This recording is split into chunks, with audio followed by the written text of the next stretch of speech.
아니, 한국 어찌 그럴 수 있습니까? 정말 해도 너무하네요. 여러분, K방산의 시작이 뭔지 아십니까? 돈? 기술? 아닙니다. 역설적이게도 처절한 위기였습니다. 청와대 코앞까지 무장 공비가 쳐들어오고 미국은 더 이상 우릴 지켜주지 않겠다며 떠나버렸죠. 그때 우리는 뼈저리게 느꼈습니다. 믿을 건 우리뿐이다.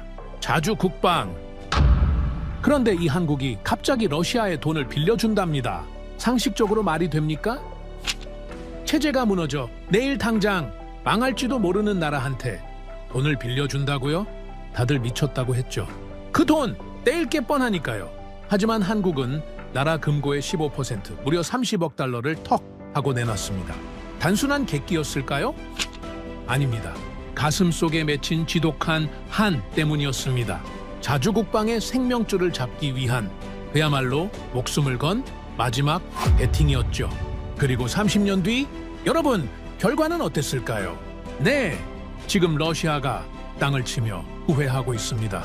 저원 세계를 경악해 한 K방산의 역전 스토리 지금 시작합니다. 그 전에 잠깐 1초 만에 누를 수 있는 좋아요 버튼을 꾹 눌러주시면 영상 제작에 아주 큰 힘이 됩니다. 그럼 바로 시작하겠습니다. 왜 러시아는 한국을 건드리지 못할까요? 서방에는 으르렁댑니다. 핵을 들먹이고 제재에 맞서고 전쟁까지 벌이죠. 그런데 유독 한국에는 말을 아낍니다. 피우호국으로 분류해놓고도 끝장을 보겠다는 소리는 못합니다. 우연이 아닙니다. 30년 전 러시아는 치명적인 실수를 저질렀습니다. 빚을 갚는다며 상자 하나를 열었거든요. 러시아는 빚을 갚으려다 미래를 팔아넘긴 겁니다. 세계에서 가장 빠르게 전차를 팔아치우는 나라가 어딘지 아십니까? 독일도 아닙니다. 미국도 아니죠. 한국입니다. 저는 알렉산더 코즐로프입니다. 모스크바에서 태어났고 소련 붕괴 후 독일로 건너왔죠. 40년 넘게 기갑 전력과 미사일 체계를 분석해왔습니다. 러시아 무기의 설계 사상을 알고 강점을 알고 약점도 압니다. 그래서 더 소름이 돋습니다. 그 모든 게 한국 손에 들어갔거든요. 이 역설의 시작점으로 가보시죠. 1991년 12월 소련이 무너졌습니다. 저는 그때 모스크바 군사기술연구소에서 보조연구원으로 일하고 있었습니다. 23, 이제 막 경력을 쌓기 시작한 나이였죠. 어느 날 아침 출근했더니 건물 앞에 사람들이 웅성거리고 있었습니다. 정문이 굳게 잠겨 있더군요. 무슨 일입니까? 제가 경비원에게 물었습니다. 예산이 끊겼답니다. 언제 다시 열릴지 아무도 모른다더군요. 그게 무슨 소립니까? 어제까지 멀쩡히 일했는데. 나한테 따지지 마시오. 나도 오늘 아침에 들었소. 그게 끝이었습니다. 아무런 공식 발표도 설명도 없었죠. 그냥 문이 닫혔습니다. 옆에 서 있던 선임 연구원 세르게이가 담배를 꺼내 물었습니다. 손이 떨리고 있더군요. 이제 어쩌지? 다른 자리를 알아봐야죠. 다른 자리? 지금 모스크바에서 연구원 뽑는 데가 어디 있어? 나라가 망하고 있는데. 저는 대답하지 못했습니다. 그의 말이 맞았거든요. 제국이 무너지는 건 이런 겁니다. 천천히, 그러나 확실하게 모든 것이 멈춰버리는 거죠. 그해 겨울 모스크바는 지옥이었습니다. 사람들은 빵 한 조각 사려고 새벽부터 줄을 섰습니다. 상점 앞에 늘어선 줄이 블록을 돌아갈 정도였죠. 월급을 석 달째 못 받은 군인들이 거리를 배회했습니다. 제복을 입고도 구걸하는 사람들이 있었습니다. 어느 날 저는 예전 연구소 동료 드미트리를 우연히 만났습니다. 그는 군수공장 쪽으로 자리를 옮겼다고 했죠. 우리는 허름한 식당에 앉아 보드카를 마셨습니다. 공장은 어때? 제가 물었습니다. 돌아가긴 해. 기계는 멈추지 않았어. 그럼 다행이네. 다행은 무슨? 드미트리가 쓴웃음을 지었습니다. 전차가 만들어지는데 사갈 사람이 없어. 주차장에 세워두고 녹쓰는 거 구경하는 게 일이야. 월급은 2달째 밀렸고 언제까지 버틸 수 있겠어? 모르지. 1달? 2달. 그 뒤에는 그가 잔을 비웠습니다. 그 뒤에는 나도 저 거리로 나앉겠지. 저는 아무 말도 할 수 없었습니다. 우리 모두의 미래가 그렇게 보였거든요. 저는 연구소가 문을 닫은 뒤에도 모스크바에 남아 있었습니다. 갈 곳이 없었거든요. 번역 아르바이트, 과외, 닥치는 대로 일했습니다. 그렇게 4년을 버텼죠. 그러다 1995년 기회가 찾아왔습니다. 베를린의 한 민간 싱크탱크에서 러시아 군사력 분석가를 구한다는 소식을 들은 겁니다. 러시아 출신 군사기술 배경, 독일어 가능. 조건이 딱 맞았죠. 면접 때 독일인 소장이 물었습니다. 왜 러시아를 떠나려고 합니까? 솔직히 말씀드리면 미래가 안 보입니다. 러시아가 회복될 거라고 생각하지 않습니까? 회복되더라도 10년은 걸릴 겁니다. 저는 그때까지 기다릴 여유가 없습니다. 소장이 고개를 끄덕였습니다. 냉정한 판단이군요. 마음에 듭니다. 그렇게 저는 독일로 건너왔습니다. 1995년 가을이었죠. 독일에 정착한 뒤에도 저는 러시아 쪽 소식에 귀를 기울였습니다. 옛 동료들과 연락을 유지했고 가끔 모스크바를 방문하기도 했죠. 그 즈음 묘한 소문이 들려왔습니다. 한국에 무기를 넘긴다는 이야기였습니다. 처음에는 대수롭지 않게 생각했습니다. 한국이라고요? 동아시아 끝에 있는 분단 국가, 미국 무기나 사다 쓰는 나라 아닙니까? 러시아 장비를 가져가서 뭘 하겠습니까? 규격도 안 맞고 정비 체계도 다릅니다. 그냥 시험 좀 해보다가 창고에 처박아 두겠지. 저만 그렇게 생각한 게 아니었습니다. 당시 러시아 관계자들 대부분이 비슷한 시각이었죠. 그 생각이 얼마나 틀렸는지 저는 훨씬 나중에야 알게 됩니다. 이 이야기의 배경부터 설명드려야겠습니다. 1990년 소련이 무너지기 1년 전입니다. 그해 한국은 소련에 30억 달러를 빌려줬습니다. 당시 한국 외환 보유고의 10%가 넘는 거액이었죠. 북방정책이라는 이름 아래 소련과 수교하고 경제협력을 트겠다는 전략적 결정이었습니다. 1990년 9월 한소 수교가 성사됐고 14억 7천만 달러가 현금과 소비재로 소련에 건너갔습니다. 나머지는 차관으로 약속됐죠. 한국은 이 돈을 당연히 돌려받을 수 있으리라 믿었습니다. 그런데 1년 뒤 소련이 무너져 버렸습니다. 러시아가 채무를 승계하긴 했지만 금고는 텅텅 비어 있었습니다. 1995년까지 러시아가 한국에 갚은 돈은 고작 3천만 달러 남짓이었죠. 30억 달러의 1%도 안 되는 금액입니다. 한국에서는 계속 독촉이 왔지만 없는 돈을 만들어낼 수는 없었습니다. 그때 러시아 정부 안에서 묘한 아이디어가 나왔습니다. 현금 대신 현물로 갚자. 그것도 무기로요. 1995년부터 협상이 시작됐고 1996년 가을에 첫 번째 선적이 이루어졌습니다. T-80U 전차, BMP 스람 보병 전투차, 이글라 대공 미사일, 메티스 M 대전차 미사일, 당시 러시아 지상군의 핵심 장비들이 한반도로 건너간 겁니다. 불곰 사업, 러시아에서는 그렇게 부릅니다. 곰은 러시아의 상징이니까요. 세월이 흘렀습니다. 저는 독일에서 경력을 쌓아갔습니다. 나토 방산평가 프로젝트에 참여하게 됐고 동유럽 국가들의 군사력 분석 보고서를 쓰게 됐죠. 러시아 무기를 가장 잘 아는 서방 전문가라는 평판도 얻었습니다. 그러면서 국제 컨퍼런스에 참석할 기회가 많아졌습니다. 세계 각국의 방산 전문가들을 만나게 됐죠. 러시아 쪽 옛 동료들도 가끔 마주쳤습니다. 그리고 2020년대에 접어들면서 저는 충격적인 현실과 마주하게 됩니다. 한국이 전차를 수출하기 시작한 겁니다. 그것도 엄청난 규모로요. 2022년 폴란드가 한국산 K2 전차를 1,000대 가까이 사들였습니다. K9 자주포도 수백 문 계약했죠. 노르웨이, 호주, 루마니아까지 줄을 섰습니다. 한국 방산 역사상 최대 규모의 수출 행진이었습니다. 저는 그 소식을 듣고 K2의 재원을 찾아봤습니다. 자동장전장치, 복합장갑, 수중 도하 능력, 분명히 서방식 전차인데 어딘가 익숙한 요소들이 눈에 들어오더군요. 러시아 전차의 DNA가 보였습니다. 그제야 깨달았습니다.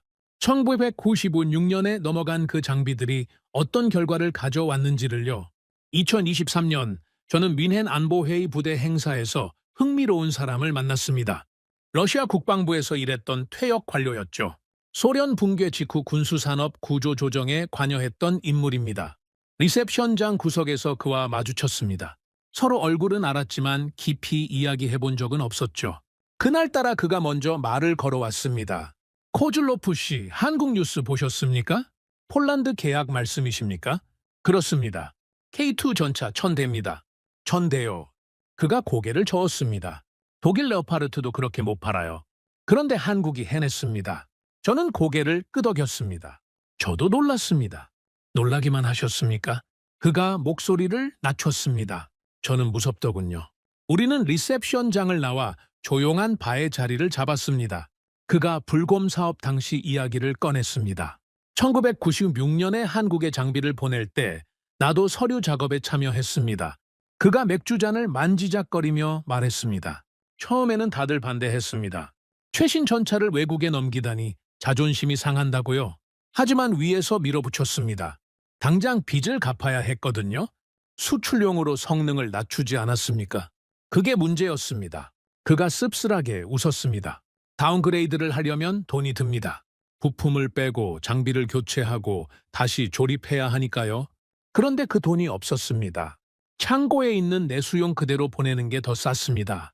반응 장갑도요. 콘탁트 4회까지 붙은 채로 보냈습니다. 원래 수출용에는 절대 안 붙여주는 건데 떼어내는 것도 공임이 드니까요. 저는 한숨을 내쉬었습니다.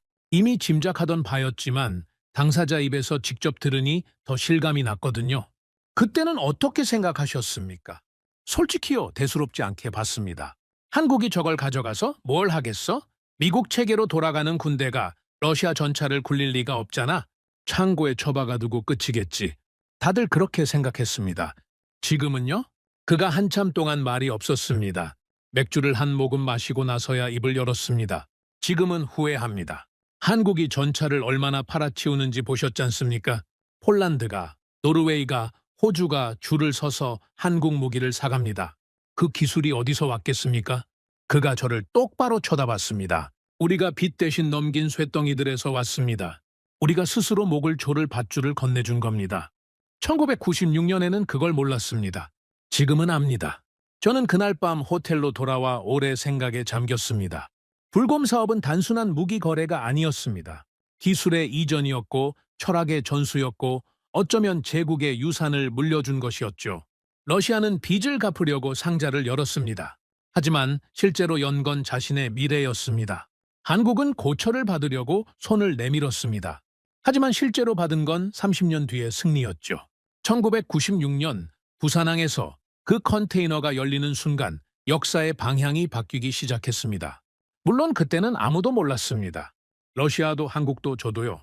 저는 그 뒤로 이 사건의 여파를 계속 추적해왔습니다.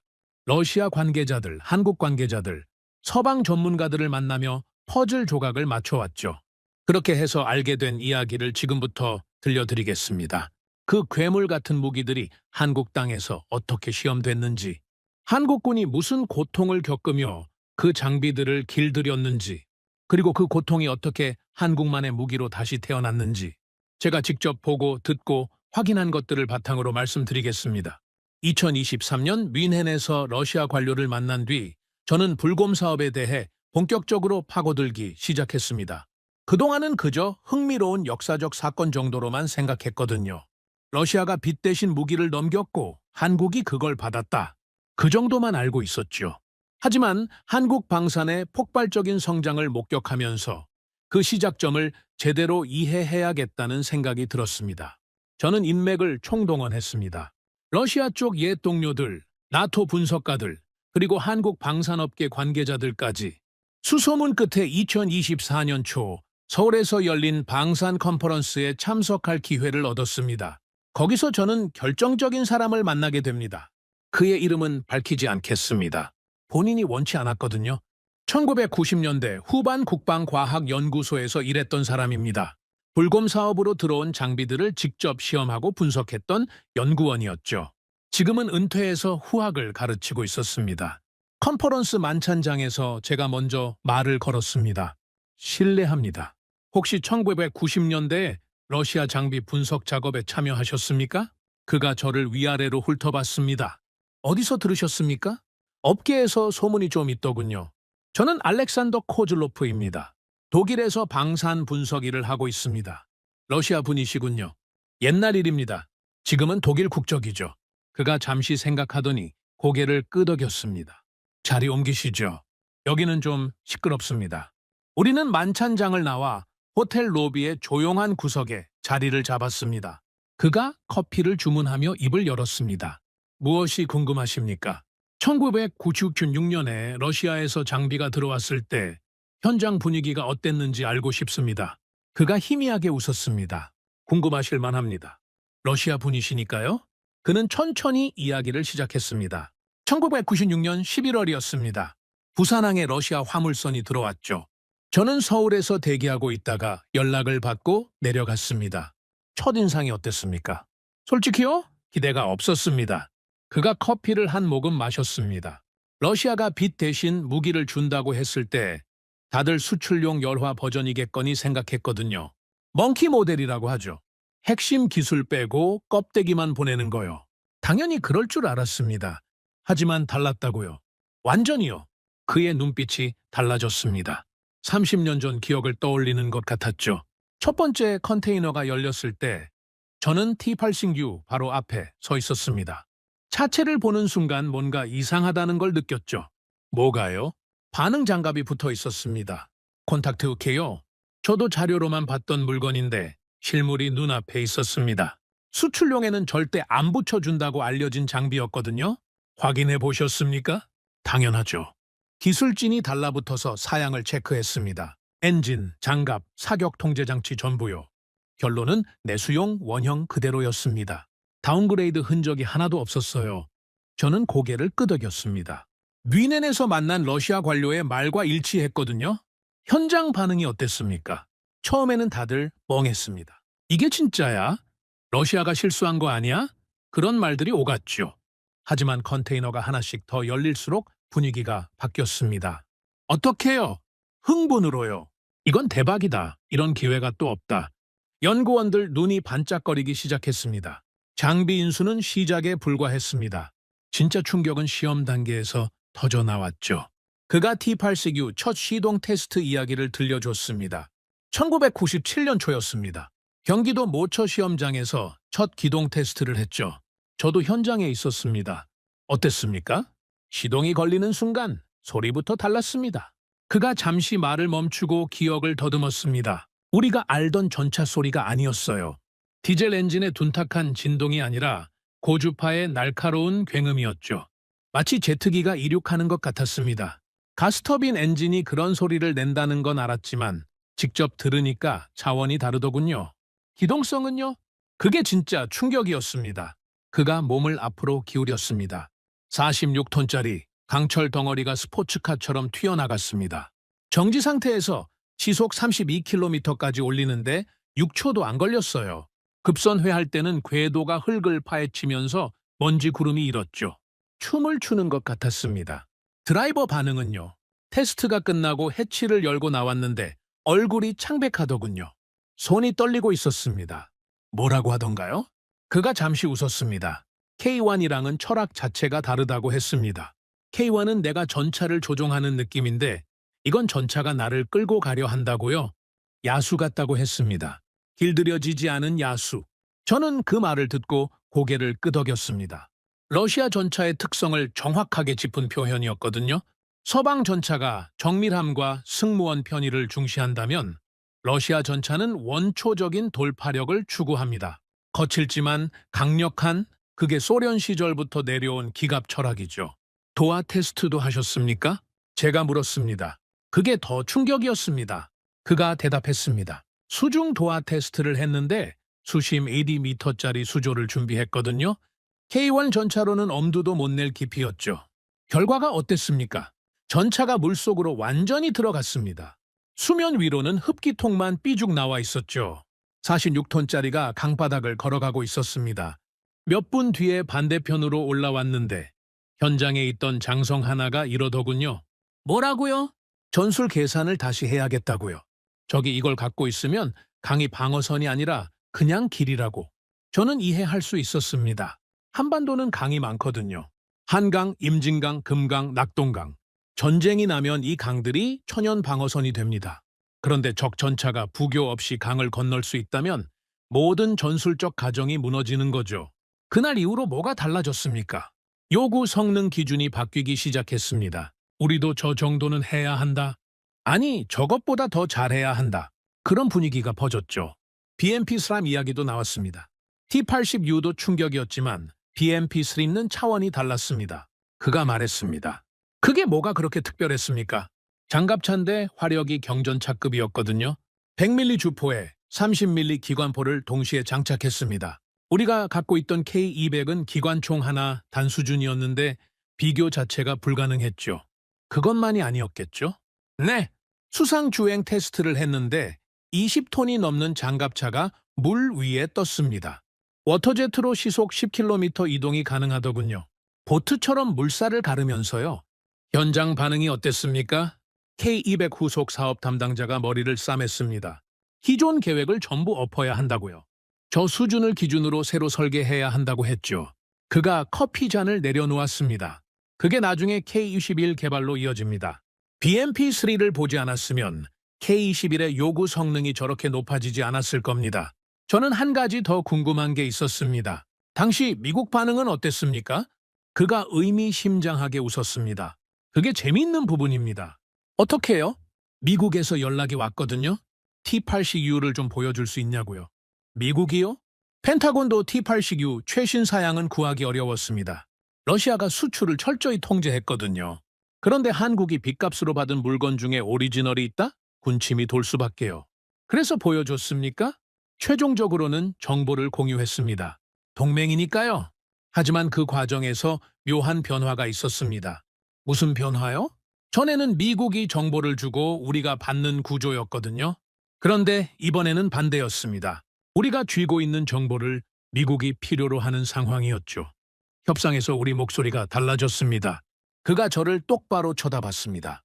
그때 처음 느꼈습니다. 우리도 뭔가를 가질 수 있구나. 받기만 하는 게 아니라 줄 수도 있구나. 그 깨달음이 중요했습니다. 저는 그의 이야기를 들으면서 복잡한 감정을 느꼈습니다. 러시아가 넘긴 장비들이 한국에서 이렇게 철저하게 분석되고 있었다니요. 단순히 굴려보고 끝낸 게 아니었습니다. 성능을 확인하고 의미를 파악하고 자기 것으로 만들어가는 과정이었죠. 당시에 어디까지 예상하셨습니까? 제가 물었습니다. 무슨 말씀이시죠? 이 장비들을 분석해서 결국 어디까지 갈 수 있을 거라고 생각하셨습니까? 그가 잠시 생각에 잠겼습니다. 솔직히요, 그때는 몰랐습니다. 그냥 눈앞에 보물에 빠져 있었죠. 이걸 어떻게 뜯어볼까? 뭘 배울 수 있을까? 그 생각뿐이었습니다. 지금 돌아보면요, 기적 같습니다. 그가 나직이 웃었습니다. 그때 우리가 뭘 손에 넣은 건지 30년이 지나서야 제대로 보이거든요. 러시아는 빚을 갚으려고 상자를 열었지만 우리는 거기서 미래를 꺼낸 겁니다.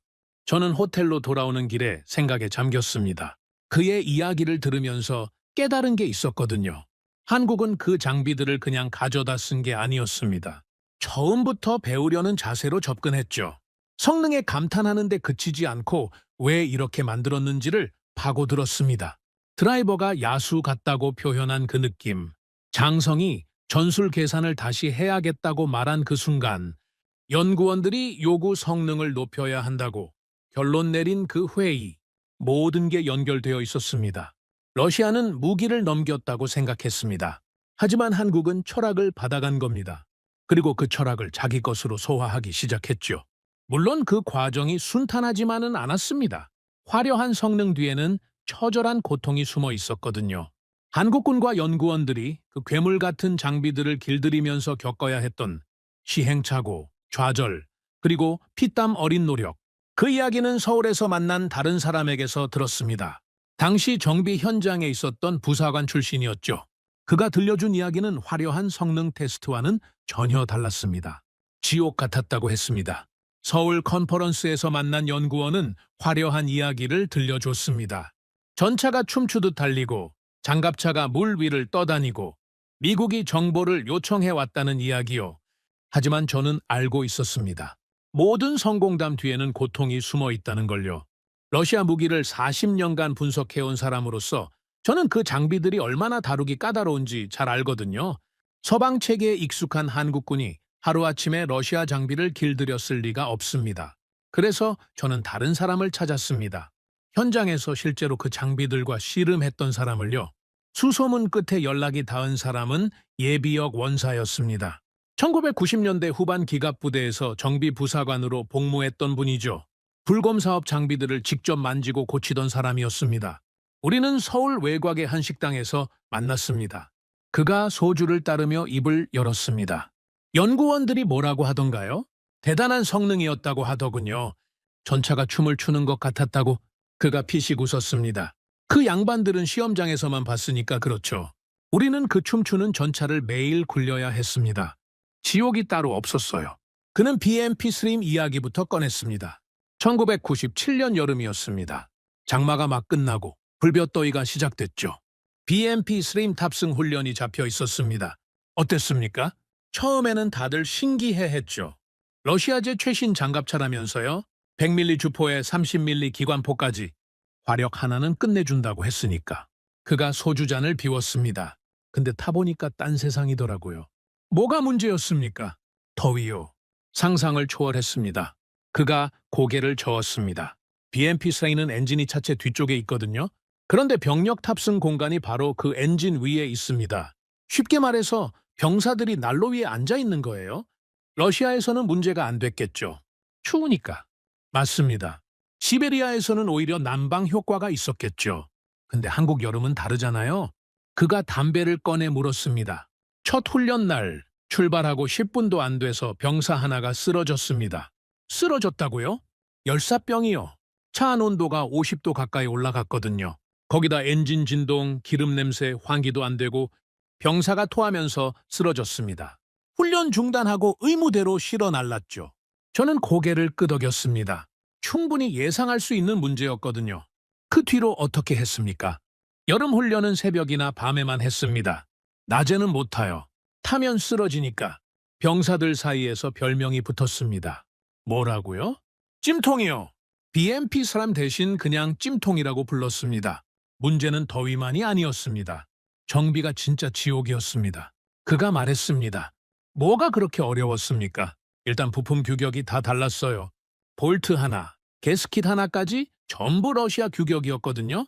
한국 시장에서는 구할 수가 없었습니다. 그럼 어떻게 했습니까? 러시아에 주문해야 했죠. 근데 그게 석 달이 걸려요. 빨라야 석 달. 늦으면 반년. 그가 한숨을 내쉬었습니다. 부품 하나 없어서 장비 전체가 놀고 있는 거예요. 그게 한두 대가 아니었습니다. 해결책이 있었습니까? 편법이요. 그가 씁쓸하게 웃었습니다. 두 대 중 한 대를 부품 공여용으로 돌렸습니다. 한 대를 뜯어서 다른 한 대를 살리는 거죠. 우리끼리 돌려막기라고 불렀습니다.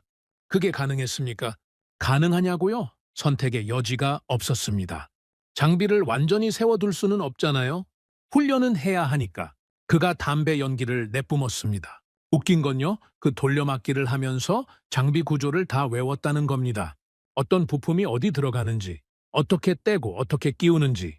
매뉴얼 볼 필요도 없이 손이 기억하게 됐어요. 전화위복이었군요. 그때는 몰랐죠. 그냥 죽을 맛이었습니다. 매뉴얼 이야기가 나왔으니 말인데 그게 또 다른 지옥이었습니다. 러시아어 매뉴얼이 왔거든요. 수천 페이지짜리. 그가 말했습니다. 번역은 됐습니까? 됐죠. 근데 그게 문제였습니다. 그가 피식 웃었습니다. 번역을 누가 했는지 아십니까? 러시아어 전공한 민간인들이요. 군사 용어를 모르는 사람들이었습니다. 결과가 어땠습니까? 엉망이었죠. 한 번은 정비 교범을 보고 있는데 볼트 체결 지침이 나오더라고요.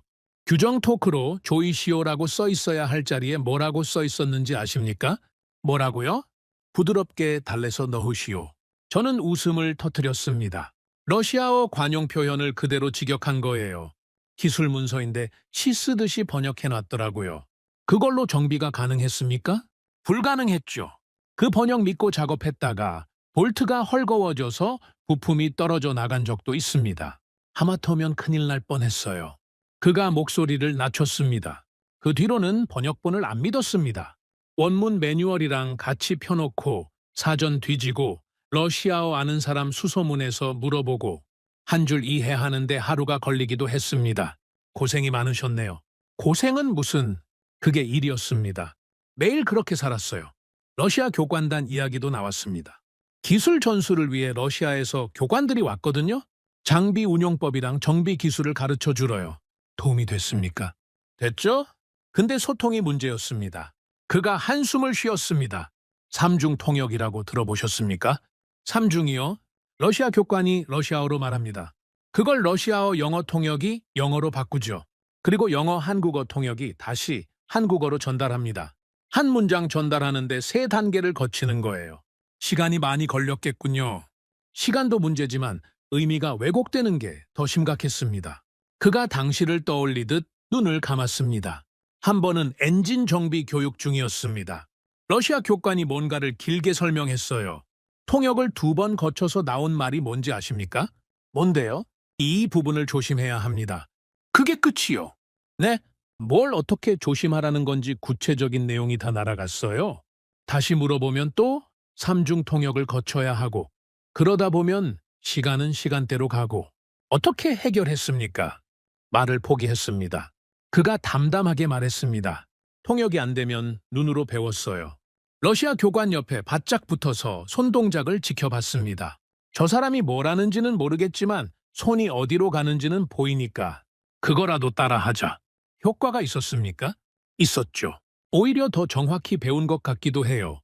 말로 들으면 흘려듣기 쉬운데 눈으로 보면 놓칠 수가 없거든요. 온 신경을 집중해야 하니까 그가 소주를 한 잔 더 따랐습니다. 러시아 교관 중 한 명이 나중에 이런 말을 했대요. 한국 사람들은 이상하다고? 설명을 못 알아듣는 것 같으면서 막상 해보면 정확하게 해낸다고. 마치 눈으로 기술을 훔쳐가는 것 같다고요. 저는 그 말에 묘한 감정을 느꼈습니다. 불편한 상황을 오히려 학습의 기회로 바꿔버린 거였으니까요. 그가 가장 인상 깊었던 순간을 물었을 때 그는 잠시 생각하다가 대답했습니다. 메티스 M 첫 실사격이요. 대전차 미사일 말입니까? 네, 1998년쯤이었을 겁니다. 시험 사격이 있었는데 저도 현장에 있었거든요. 어땠습니까? 처음에는 다들 긴장했죠. 러시아제 미사일을 직접 쏴보는 거니까. 표적은 수백 미터 전방에 설치한 패전차였습니다. 그가 눈을 반짝였습니다. 발사 버튼이 눌렸습니다. 미사일이 포구를 떠났죠. 근데 그 다음 순간 이상한 일이 벌어졌어요. 뭐가요? 미사일이 표적을 향해 직진하지 않고 갑자기 위로 솟구쳤습니다. 거의 수직으로 하늘을 향해 올라갔어요. 고장난 겁니까? 다들 그렇게 생각했죠. 불량이다, 오발이다, 소리가 여기저기서 터져 나왔습니다. 저도 저게 어디 떨어지나 걱정했어요. 그가 잠시 말을 멈췄습니다. 그런데 미사일이 최고점에 도달하더니 방향을 확 꺾었습니다. 급강하하기 시작했어요. 그리고 정확하게 표적 전차의 상부를 때렸습니다. 명중한 겁니까? 완벽하게요. 패전차가 불길에 휩싸였습니다. 그가 고개를 저었습니다. 현장이 조용해졌어요. 아무도 말을 못했습니다. 방금 뭘 본 거지? 그런 표정들이었죠. 그게 뭐였습니까? 탑 어택이요. 그가 설명했습니다. 전차의 상부 장갑은 측면이나 전면보다 얇습니다. 그래서 정면으로 들이받는 대신 위로 올라갔다가 내리꽂는 거예요. 반응 장갑이 있어도 위에서 떨어지면 막기 어렵거든요. 그걸 그때 처음 안 겁니까? 직접 본 건 처음이었죠. 자료로는 알았지만 실제로 보니까 충격이 다르더라고요. 그가 소주잔을 들었습니다. 옆에 있던 러시아 교관이 웃으면서 말했습니다. 이게 러시아 방식이라고. 정면이 막혀 있으면 돌아가는 거라고. 한국군에게는 새로운 개념이었겠네요. 완전히요. 그날 이후로 대전차 전술에 대한 생각이 바뀌었습니다. 정면 대결만이 답이 아니구나. 약한 곳을 찾아서 파고들 수도 있구나. 그가 덧붙였습니다. 그 개념이 나중에 형용 개발에 들어갔다고 들었습니다. 우리도 탑 어택이 되는 미사일을 만든 거죠. 저는 그의 이야기를 들으면서 많은 생각이 들었습니다. 찜통 같은 장갑차, 엉망인 번역, 삼중 통역의 답답함, 부품 부족의 절망. 겉으로 보기에는 그냥 고생담입니다.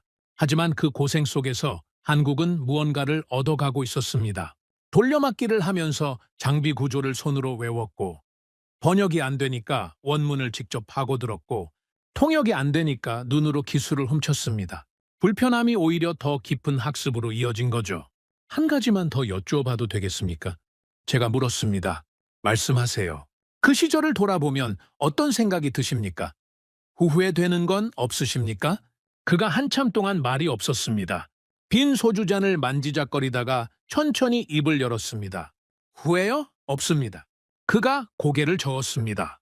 물론 그때는 죽을 맛이었죠. 왜 우리가 이 고생을 해야 하나, 이런 거 도입해서 뭐 하나, 원망도 했습니다. 근데 지금 돌아보면요. 그가 창밖을 바라봤습니다. 그 고생이 없었으면 지금의 한국 방산도 없었을 거예요.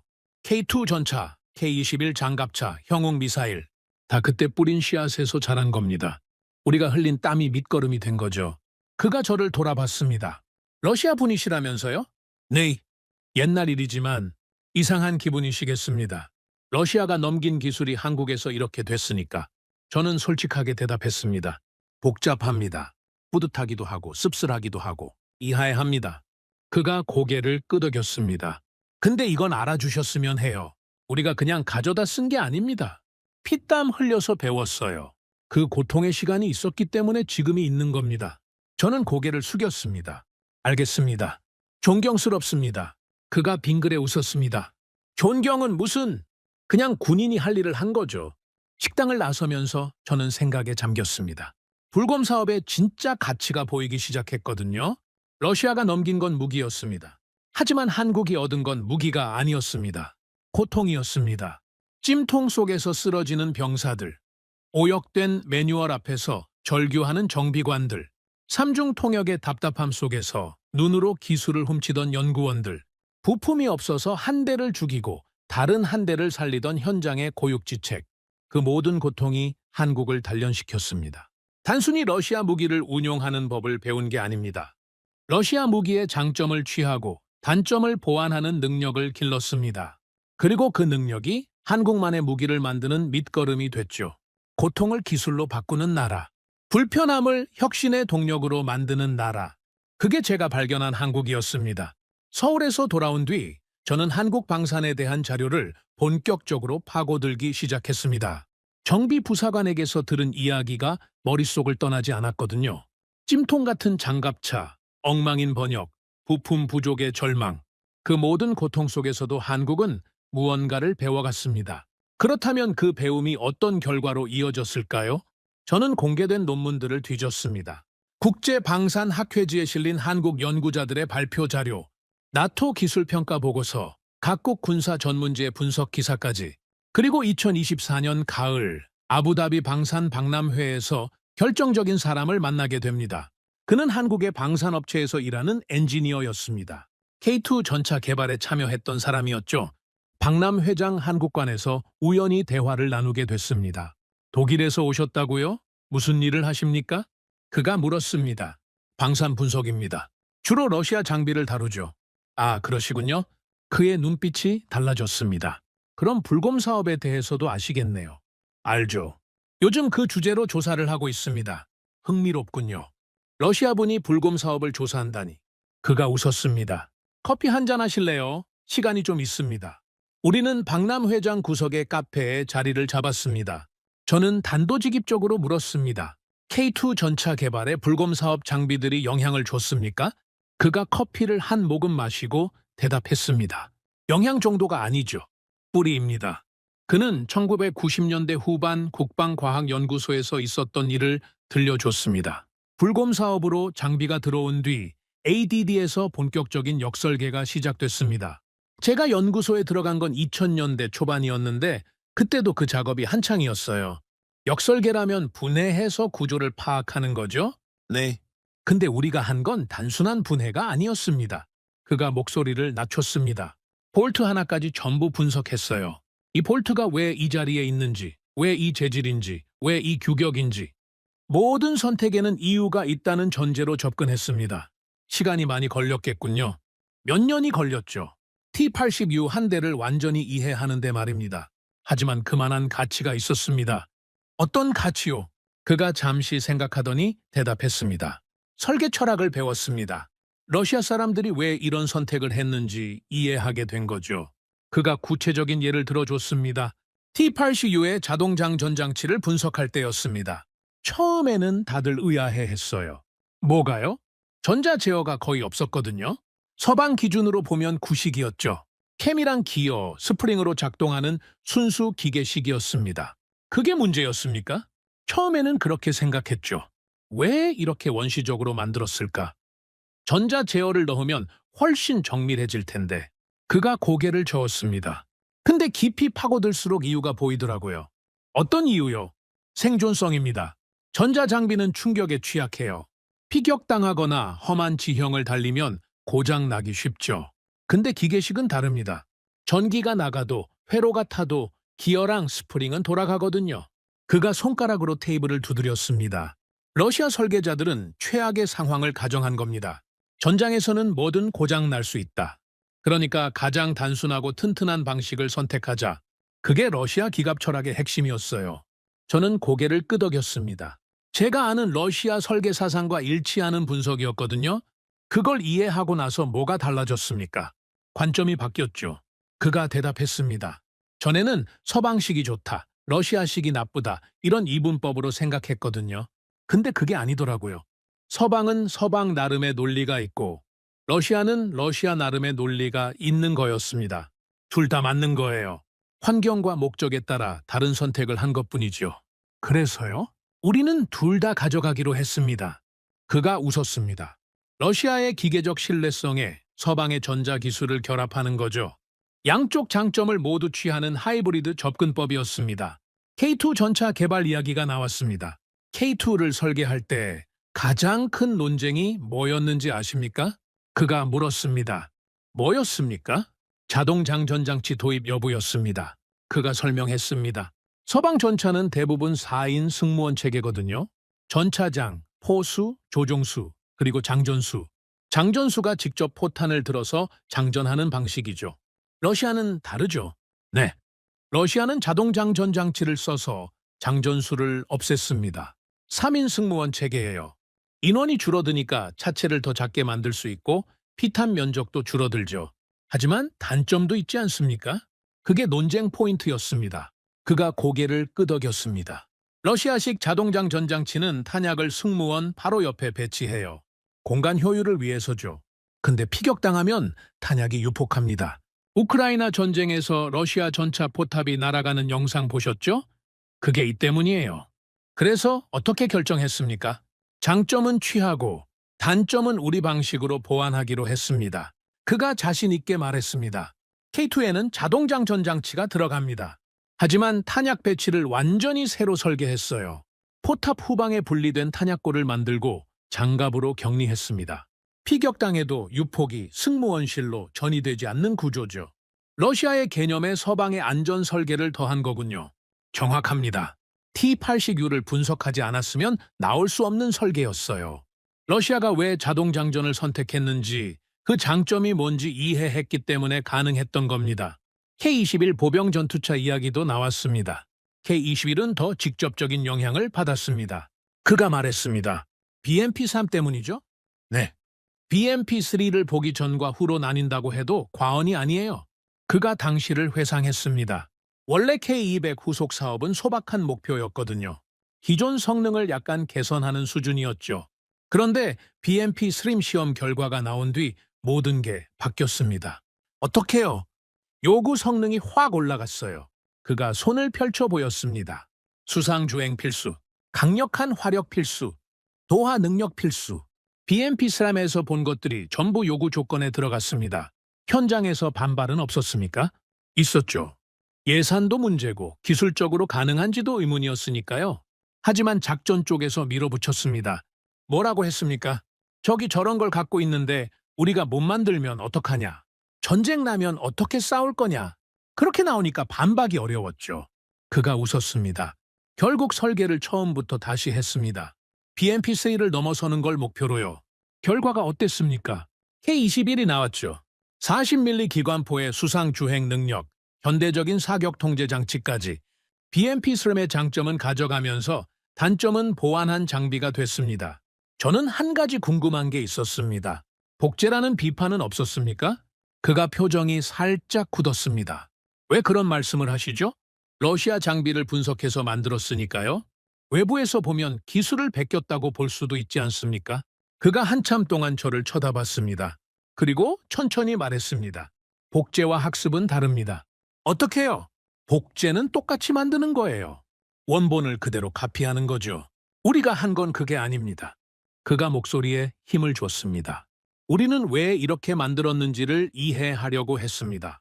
설계의 이유를 파악하고 그 원리를 배우고 그걸 바탕으로 우리 상황에 맞는 새로운 것을 만들었어요. 그게 학습입니다. 결과물이 달랐다는 거군요? 완전히요. K2는 T-80U가 아닙니다. K-21은 BMP-3가 아니에요. 영감을 받았지만 별개의 장비입니다. 우리 환경에 맞게, 우리 기술로, 우리 방식대로 만든 거죠. 그가 잠시 뜸을 들였습니다. 사실 어느 나라든 마찬가지입니다. 기술은 진공 상태에서 태어나지 않아요. 다들 남에게서 배우고 그걸 발전시켜서 자기 것으로 만드는 겁니다. 미국도 그랬고 독일도 그랬고 러시아도 그랬죠. 우리라고 다를 게 있습니까? 저는 대답하지 못했습니다. 그의 말이 맞았거든요. 미사일 이야기도 나왔습니다. 형용 대전차 미사일 아십니까? 그가 물었습니다. 알죠. 탑 어택이 되는 미사일이라면서요. 네. 그 개념이 어디서 왔는지 아십니까? 메티스 미죠.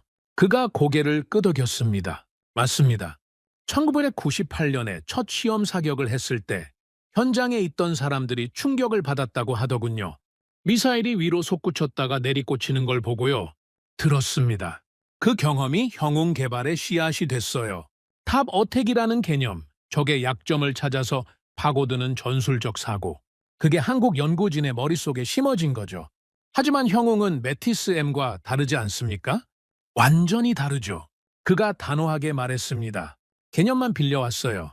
유도 방식, 신관 설계, 발사 시스템, 전부 독자 개발입니다. 메티스M을 보지 않았으면 탑 어택이라는 발상 자체가 늦어졌을 수 있어요. 하지만 형용은 순수하게 한국 기술로 만든 미사일입니다. 신공 대공 미사일도 마찬가지입니까? 네, 이글에서 기만체 대응 개념을 배웠죠. 플레어를 어떻게 구별하는지, 진짜 표적을 어떻게 추적하는지, 그 원리를 이해하고 나서 우리 방식으로 다시 설계했습니다. 그가 커피를 마저 마셨습니다. 불곰 사업의 가치가 거기 있어요. 완제품을 가져온 게 아니라 교과서를 가져온 겁니다. 그 교과서로 공부해서 우리만의 답을 낸 거죠. 대화가 끝날 무렵 저는 마지막 질문을 던졌습니다. 러시아에 대한 감정이 어떻습니까? 고마움 같은 게 있습니까? 그가 의외라는 표정을 지었습니다. 고마움이요? 기술의 씨앗을 제공해 줬으니까요? 비록 의도한 건 아니었겠지만 그가 잠시 생각에 잠겼습니다. 복잡하네요. 고맙다고 해야 할지 아니라고 해야 할지 그가 천천히 말했습니다. 러시아가 장비를 넘긴 건 빚을 갚으려던 거였잖아요. 우리한테 뭔가를 가르쳐 주려고 한 게 아니었죠. 오히려 대수롭지 않게 생각했을 거예요. 한국이 뭘 하겠어. 그런 마음이었겠죠. 맞습니다. 근데 우리는 거기서 배웠어요. 남들이 던져준 것에서 가치를 뽑아낸 거죠. 그게 고마운 건지 아니면 우리 노력의 결과인지 잘 모르겠습니다. 그가 저를 바라봤습니다. 한 가지는 확실해요. 우리가 가만히 앉아서 받기만 한 건 아닙니다. 피땀 흘려서 배웠어요. 그 고통의 시간이 없었으면 지금도 없었을 겁니다. 저는 고개를 끄덕였습니다. 이해합니다. 러시아 분이시니까 아실 거예요. 기술은 그냥 주어지지 않습니다. 쟁취하는 거죠. 우리는 우리 몫을 쟁취했습니다. 박람 회장을 나서면서 저는 많은 생각에 잠겼습니다. 복제가 아니라 학습, 모방이 아니라 진화. 그가 한 말들이 머릿속을 맴돌았습니다. 러시아는 무기를 넘겼습니다. 하지만 한국은 철학을 가져갔습니다. 왜 이렇게 만들었는지, 어떤 논리로 이런 선택을 했는지 그 근본적인 사고방식을 흡수한 거죠. 그리고 거기서 멈추지 않았습니다. 러시아의 장점을 취하고 단점을 보완하고 서방의 기술을 더해서 새로운 것을 만들어냈습니다. K-1, 형공, 신공. 어느 것도 러시아 장비의 복제품이 아니었습니다. 영감을 받았지만 별개의 창작물이었죠. 저는 그날 밤 호텔에서 오래 생각했습니다. 한국이 한 일을 어떻게 정의해야 할까요? 기술 절취? 아닙니다. 합법적으로 도입한 장비를 분석한 것뿐이니까요. 단순 모방? 그것도 아닙니다. 결과물이 완전히 다르니까요. 저는 이렇게 결론 내렸습니다. 학습과 적용, 이해와 발전. 한국은 러시아에게서 배웠지만 배운 것을 자기 것으로 만들었습니다. 그리고 더 나아갔죠. 스승의 기술을 익혀서 스승을 넘어서는 것. 동양에서는 그걸 청출어람이라고 부른다더군요. 푸른색이 쪽에서 나왔지만 쪽보다 푸르다는 뜻이죠. 한국은 러시아에게서 나왔지만 러시아를 넘어섰습니다. 그리고 이제 그 결과가 세계 무대에서 드러나기 시작했습니다. 폴란드가, 노르웨이가, 호주가 한국 무기를 사들이고 있었죠. 러시아의 기술적 유산이 한국을 거쳐 전 세계로 퍼져나가는 겁니다. 역사의 아이러니라고 해야 할까요? 러시아는 빚을 갚으려다 경쟁자를 키웠습니다. 자기 목을 조를 밧줄을 스스로 건네준 거죠. 2022년 2월 24일 러시아가 우크라이나를 침공했습니다. 저는 그날 아침 베를린 사무실에서 뉴스를 보고 있었습니다. 러시아군 전차 부대가 국경을 넘는 영상이 화면에 나오더군요. 수백 대의 기갑 차량이 줄지어 이동하는 장면이었습니다. 동료 분석가가 제 옆으로 다가왔습니다. 코줄로프, 이거 봤어? 보고 있어. 어떻게 될 것 같아? 우크라이나가 버틸 수 있을까? 저는 잠시 생각했습니다. 러시아군의 규모, 장비 수준, 우크라이나의 방어 태세. 냉정하게 계산하면 답은 하나였죠. 솔직히 며칠이면 끝날 거야. 키이우까지 밀어붙이면 우크라이나가 막을 수 없어. 그게 제 예상이었습니다. 대부분의 서방 전문가들도 비슷하게 봤죠. 러시아의 압도적인 물량 앞에 우크라이나는 오래 버티지 못할 거라고요. 하지만 현실은 완전히 달랐습니다. 전쟁이 장기화되면서 충격적인 장면들이 쏟아져 나왔습니다. 러시아 전차가 불타고 있었습니다. 진흙탕에 빠져서 꼼짝 못하는 전차, 드론 공격에 포탑이 날아가는 전차, 대전차 미사일에 관통당하는 전차. 한때 세계를 두렵게 만들었던 러시아 기갑의 위용은 온데간데 없었습니다. 저는 그 영상들을 보면서 복잡한 감정에 빠졌습니다. T-72, T-80, T-90. 제가 젊은 시절 연구했던 바로 그 계보의 전차들이 고철 덩어리로 변해가고 있었거든요. 설계 사상을 알고 강점을 알고 약점도 아는 장비들이었습니다. 문제가 뭐였을까요? 여러 요인이 있었습니다. 전술적 실패, 보급선 붕괴, 지휘 체계 혼란. 하지만 더 근본적인 문제가 있었습니다. 러시아 전차의 설계 철학 자체가 현대전에서 약점으로 드러난 거죠. 자동장 전장치 때문에 탄약이 승무원 바로 옆에 배치되어 있었습니다. 측면이나 상부가 관통당하면 탄약이 한꺼번에 유폭했죠. 포탑이 수십 미터 공중으로 날아가는 장면이 계속 나왔습니다. 반응 장갑도 현대 대전차 미사일 앞에서는 무력했습니다. 1990년대에는 최신 기술이었지만 30년이 지난 지금은 이야기가 달랐죠. 우크라이나 전쟁은 러시아 무기의 신화를 무너뜨렸습니다. 수십 년간 쌓아온 명성이 몇 달 만에 무너져 내렸죠. 그런데 흥미로운 일이 벌어지기 시작했습니다. 전쟁이 시작된 지 몇 달 뒤 폴란드가 대규모 무기 도입 계획을 발표했습니다. 저는 그 소식을 듣고 당연히 독일이나 미국 장비를 살 거라고 생각했죠. 그런데 아니었습니다. 한국이었습니다. K2 전차 1000대, K9 자주포 648문, FA50 경공격기 48대. 계약 규모가 수십조 원에 달했습니다. 저는 처음에 뉴스를 잘못 본 줄 알았습니다. 한국이라고? 한국에서 전차를 1000대나 산다고? 동료에게 확인했더니 사실이었습니다. 믿기 어렵지? 나도 놀랐어. 독일 러파르트도 아니고 미국 에이브럼스도 아니고 한국산이야. 왜 한국이지? 폴란드가 한국 무기를 써본 적이 있어?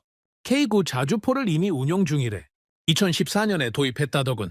현장 평가가 좋았나 봐. 저는 한참 동안 생각에 잠겼습니다. 뭔가 큰 변화가 일어나고 있다는 걸 직감했거든요. 2023년 초 저는 바르샤바에서 열린 동유럽 안보 포럼에 참석했습니다. 폴란드 국방 관계자들을 만날 기회가 있었죠.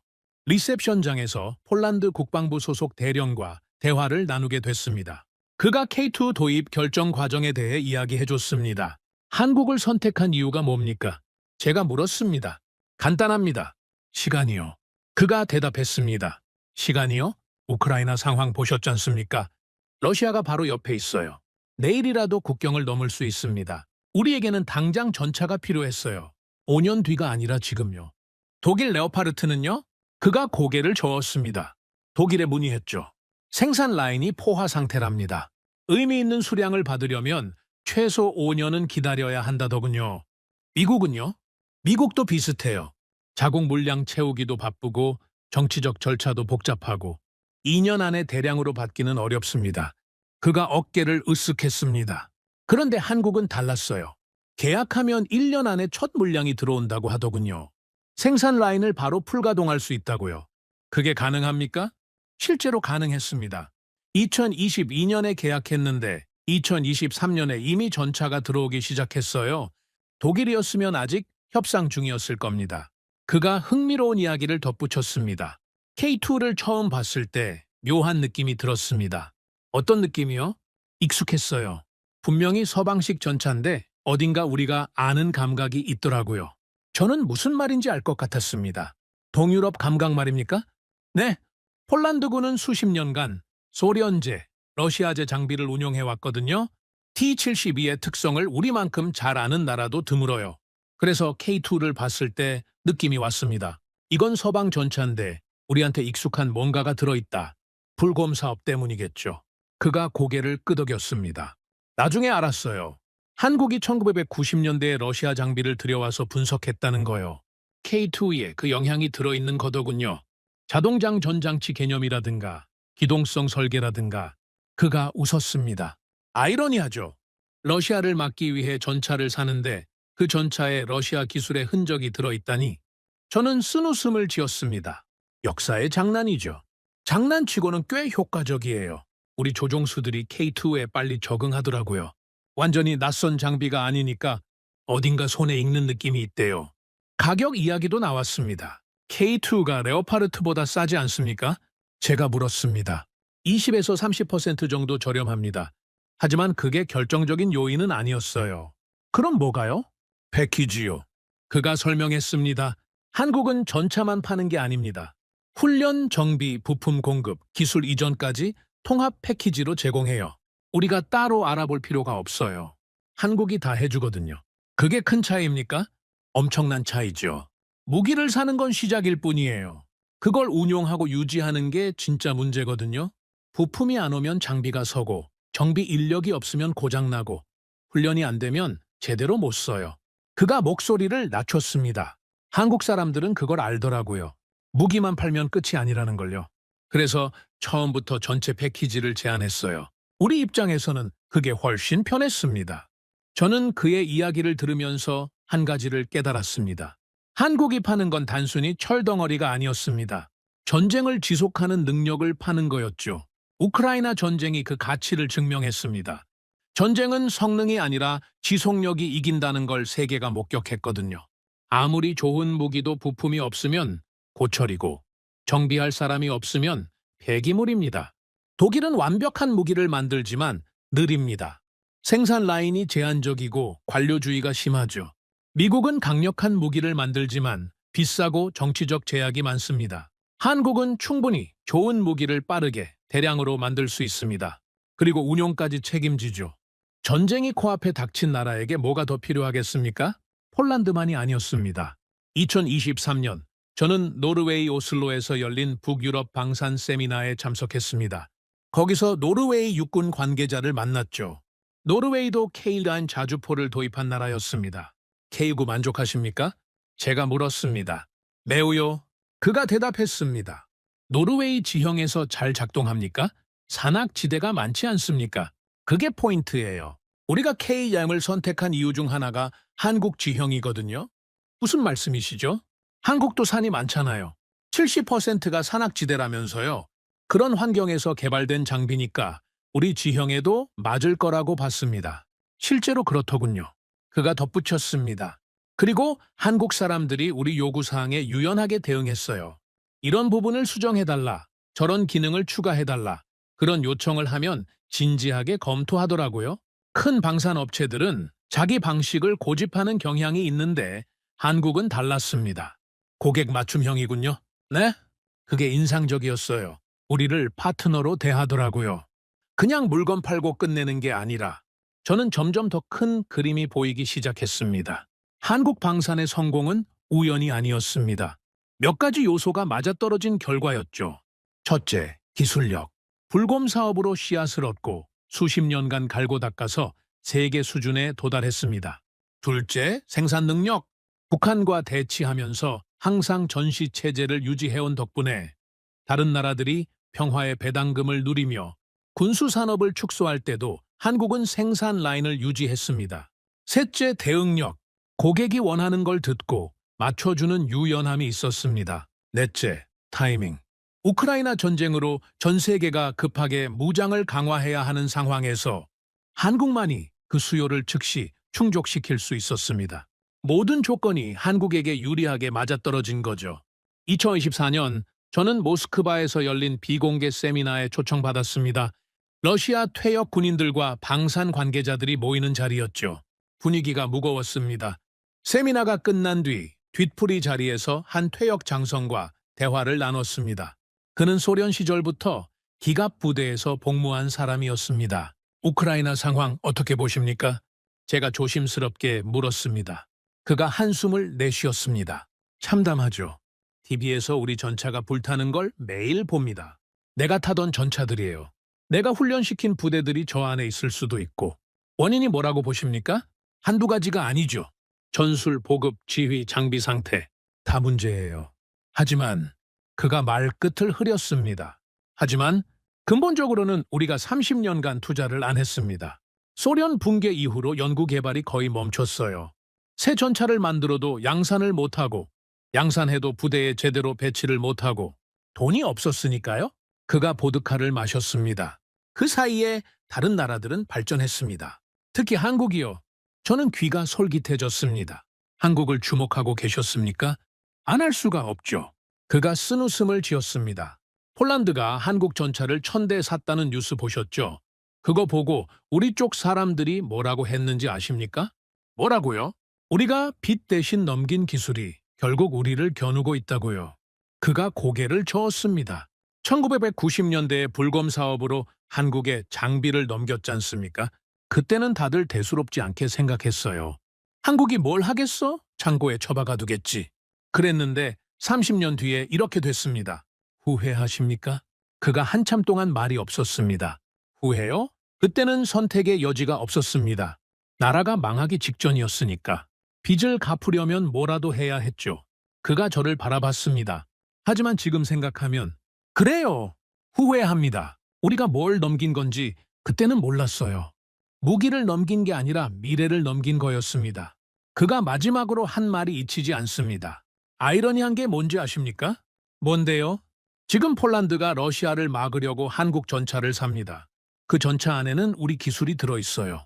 우리가 가르쳐준 개념들이요. 그가 쓴웃음을 지었습니다. 러시아를 막기 위해 러시아의 그림자를 사는 거예요. 스승이 제자한테 시장을 뺏기는 것도 모자라 제자가 만든 무기가 스승을 겨누고 있습니다. 저는 아무 말도 할 수 없었습니다. 한국이 잘한 겁니다. 우리가 못한 거고요. 그가 잔을 비웠습니다. 기술은 가만히 있으면 죽어요. 발전시켜야 삽니다. 우리는 30년간 가만히 있었고 한국은 30년간 발전했습니다. 결과가 이거예요. 받아들일 수밖에 없죠. 모스크바를 떠나는 비행기 안에서 저는 오래 생각에 잠겼습니다. 불검 사업이 시작된 지 거의 30년이 됐습니다. 1996년 부산항에서 컨테이너가 열린 그날부터 지금까지 역사는 아무도 예상 못한 방향으로 흘러왔죠. 러시아는 빚을 갚으려고 상자를 열었습니다. 그 안에는 제국의 유산이 들어있었죠. 한국은 그 유산을 받아서 자기 것으로 만들었습니다. 배우고 발전시키고 더 나은 것을 창조했습니다. 그리고 이제 그 결과물이 세계 무대에서 팔리고 있습니다. 러시아를 막기 위해 러시아 기술을 흡수한 한국 무기가 동유럽으로 향하고 있죠. 역사의 수레바퀴는 이렇게 돌아갑니다. 예측할 수 없는 방향으로, 때로는 잔인할 정도로 아이러니하게. 하지만 이야기는 여기서 끝이 아닙니다. 한국의 부상은 새로운 긴장을 만들어내고 있었거든요. 러시아는 한국을 어떻게 바라보고 있을까요? 그리고 30년 전의 협정문이 지금 어떤 의미를 갖게 됐을까요? 2024년 여름, 저는 이상한 점을 발견했습니다. 러시아의 외교적 행태를 분석하다가요. 우크라이나 전쟁이 시작된 이후로 러시아는 서방 국가들에게 극도로 공격적이었습니다. 핵 위협을 들먹이고 경제 제재에 보복하고 외교관을 추방하고 거칠 게 없었죠. 그런데 한국에 대해서는 태도가 달랐습니다. 물론 러시아는 한국을 비우호국으로 분류했습니다. 2022년 3월의 일이죠. 한국이 테러 제재에 동참했으니 당연한 조치였습니다. 이후에도 한국이 추가 제재를 발표할 때마다 러시아는 공개적으로 반발했죠. 비우호적이다, 대응하겠다, 그런 말들이 나왔습니다. 하지만 저는 말이 아니라 선을 주목했습니다. 러시아는 서방을 향해서는 선을 넘는 방식으로 흔들어 왔습니다. 가스관을 끊고 곡물 수출을 막고 핵 배치를 언급하고 실제 행동으로 압박했죠. 그런데 한국을 향해서는 계산된 선에서 멈추는 순간이 반복됐습니다. 으르렁대기는 해도 실제로 물지는 않았죠. 왜일까요? 저는 그 이유를 파헤치기 시작했습니다. 단서는 의외의 곳에서 나왔습니다. 2024년 가을, 저는 헬싱키에서 열린 유럽 안보협력기구 관련 세미나에 참석했습니다. 거기서 러시아 외교 분야를 오래 연구해온 핀란드 학자를 만났죠. 세미나가 끝난 뒤 커피를 마시며 이야기를 나눴습니다. 러시아가 한국에 유독 조심스러운 것 같은데 어떻게 보십니까? 제가 물었습니다. 흥미로운 관찰이시네요. 저도 비슷한 생각을 했습니다. 그가 대답했습니다. 이유가 뭘까요? 여러 해석이 있죠. 그중 하나가 불곰 사업입니다. 불곰 사업이요? 1990년대에 러시아가 한국에 무기를 넘긴 사건 아시죠? 그때 체결된 협정이 있다고 합니다. 저는 귀가 솔깃해졌습니다. 불곰 사업의 법적 측면은 제가 깊이 파보지 않은 영역이었거든요. 어떤 협정인데요? 군사기술 협력 협정이라고 하더군요. 한국 언론 보도에 따르면 그 안에 제3국 이전 조항이 있다고 합니다. 제3국 이전이요? 도입한 장비나 관련 기술을 제3국으로 이전할 때는 상대국과 협의해야 한다는 취지의 조항이요. 실제로 한국 언론에서 해당 조항을 구체적으로 인용한 보도가 있었습니다. 저는 그 이야기를 듣고 더 조사해 봤습니다. 확인해 보니 실제로 한국 언론에 관련 보도가 있었습니다. 2022년 우크라이나 전쟁이 시작된 직후 한국 정부의 딜레마를 다룬 기사였죠. 불곰 사업 당시 체결된 협정에 제3국 이전 관련 조항이 있다는 내용이 언급되어 있었습니다. 흥미로운 지점이었습니다. 30년 전에 만들어진 협정문이 지금 와서 외교적 의미를 갖게 됐다니요. 물론 이 협정문이 실제로 어떤 법적 효력을 갖는지는 전문가들 사이에서도 의견이 분분합니다. 30년이 지났고 상황이 완전히 달라졌으니까요. 하지만 법적 효력과 별개로 외교적 프레임으로 활용될 여지는 충분했습니다. 2024년 말 저는 브뤼셀에서 열린 나토 방산 분석가 모임에 참석했습니다. 거기서 미국 국방부 출신의 전문가와 이 문제를 논의할 기회가 있었죠. 불곰 사업 협정문 이야기 들어보셨습니까? 제가 물었습니다. 들어봤죠. 요즘 업계에서 종종 언급되더군요. 어떻게 보십니까? 그가 잠시 생각하더니 대답했습니다. 법적으로는 애매한 부분이 많아요. 30년 전 협정이 지금 상황에 그대로 적용될 수 있는지, 기술 이전의 범위를 어디까지로 볼 것인지 논쟁의 여지가 크죠. 그럼 실질적인 의미가 없다는 건가요? 법적으로는요? 하지만 외교적으로는 다른 문제입니다. 그가 목소리를 낮췄습니다. 러시아 입장에서 생각해 보세요. 한국이 우크라이나에 직접 무기를 지원하면 전쟁 양상이 달라질 수 있어요. 포탄 생산 능력만 봐도 어마어마하잖아요. 그걸 막고 싶으면 뭐라도 카드를 만들어야 하죠. 협정문이 그 카드가 될 수 있다는 거군요. 가능성이죠. 법적으로 완벽하지 않아도 외교적 부담을 주는 데는 효과가 있을 수 있으니까요. 물론 실제로 그렇게 활용하고 있는지는 확인할 방법이 없습니다. 하지만 그런 분석이 존재한다는 건 사실이에요. 저는 그 대화 이후로 다른 각도에서도 생각해 봤습니다. 협정문만으로 러시아가 한국에 조심스러운 태도를 취한다고 보기는 어려웠습니다. 더 큰 그림이 있을 거라는 생각이 들었죠. 2025년 초 저는 빈에서 열린 국제전략문제연구소 세미나에 참석했습니다. 러시아 중국 관계를 주제로 한 패널 토론이 있었죠. 토론이 끝난 뒤 한 발표자와 이야기를 나눌 기회가 있었습니다. 러시아 외교 정책을 전문적으로 연구하는 영국인 학자였습니다. 러시아가 한국에 절제하는 이유에 대해 여러 해석이 있던데요. 어떻게 보십니까? 제가 물었습니다. 저는 3가지 가설을 생각해 봤습니다. 그가 대답했습니다. 첫째, 한국의 생산 능력입니다. 한국이 마음먹고 우크라이나를 지원하면 전쟁 양상이 달라질 수 있어요. 러시아는 그걸 원하지 않죠. 자극하지 않는 게 상책이에요. 둘째는요, 공급망 문제입니다. 전쟁이 장기화되면서 러시아도 물자가 부족해요. 공식적으로는 적대 관계지만 제3국을 통한 우회 거래 가능성을 완전히 닫고 싶지 않을 수 있죠. 물론 이건 추측의 영역입니다. 셋째는요, 전쟁 이후를 생각해 보세요. 그가 말했습니다. 우크라이나 전쟁이 어떻게 끝나든 러시아는 서방과의 관계가 크게 손상될 거예요. 유럽 시장은 닫히고 기술 제재는 계속될 거고요. 러시아는 새로운 파트너가 필요합니다. 중국이 있지 않습니까? 그가 고개를 저었습니다. 중국 의존도가 높아지는 건 러시아에게도 부담이에요. 균형추가 필요하죠. 한국은 그 후보 중 하나가 될 수 있습니다. 지금 적대적인 관계인데요. 외교는 영원한 적도 영원한 친구도 없는 거예요. 국익이 최우선이죠. 러시아가 한국을 완전한 적으로 만들지 않으려는 이유 중 하나가 이거일 수 있어요. 미래의 가능성을 열어두는 거죠. 물론 이건 모두 분석과 해석의 영역입니다. 러시아가 실제로 어떤 계산을 하고 있는지는 크렘린 안에 있는 사람들만 알겠죠. 하지만 여러 전문가들의 의견을 종합해보면 한 가지는 분명해 보였습니다. 러시아가 한국을 함부로 자극하기엔 변수가 너무 많아졌다는 것. 생산 능력, 기술력, 국제적 위상, 한국은 더 이상 무시할 수 있는 상대가 아니었습니다. 2025년 봄, 저는 베를린에서 러시아 출신 동료 분석가와 저녁을 먹었습니다. 그도 소련 시절 군사 분야에서 일했던 사람이었죠. 한국에 대한 모스크바의 시각이 어떻습니까? 제가 물었습니다. 그가 와인을 홀짝이며 대답했습니다. 복잡해요. 한마디로 정리하기 어렵죠. 그래도 대략적인 분위기가 있지 않습니까? 있죠. 그가 잠시 생각하더니 말했습니다. 인정하기 싫지만 의식하고 있다. 그 정도일 거예요? 의식한다고요? 한국의 방산 성장을 무시할 수가 없거든요. 폴란드 계약 보셨잖아요? 1000대 규모의 전차 수출이에요. 그게 쉬운 일입니까? 그가 고개를 저었습니다. 일부에서는 불곰 사업을 떠올리기도 하죠. 우리가 빚 대신 넘긴 장비들, 그걸 한국이 연구했잖아요. 그 경험이 한국 방산 발전에 어느 정도 영향을 줬을 거라는 분석이 있어요. 어느 정도라고 보십니까? 정확히는 모르죠. 직접적으로 기술이 이전됐다고 보기는 어려워요. 하지만 러시아 장비를 분석한 경험이 설계 판단이나 요구 성능 설정에 참고가 됐을 가능성은 있죠. 상대를 알아야 더 좋은 걸 만들 수 있으니까요. 그가 와인잔을 내려놓았습니다. 어쨌든 결과는 분명해요. 30년 전에 우리가 대수롭지 않게 여겼던 나라가 지금은 세계 방산 시장의 주요 플레이어가 됐습니다. 그걸 부정할 수는 없죠. 저는 그에게 한 가지 더 물어봤습니다. 러시아 내부에서 후회하는 목소리가 있습니까? 불곰 사업에 대해서요. 그가 한참 동안 말이 없었습니다. 후회라고 해야 할지 모르겠네요.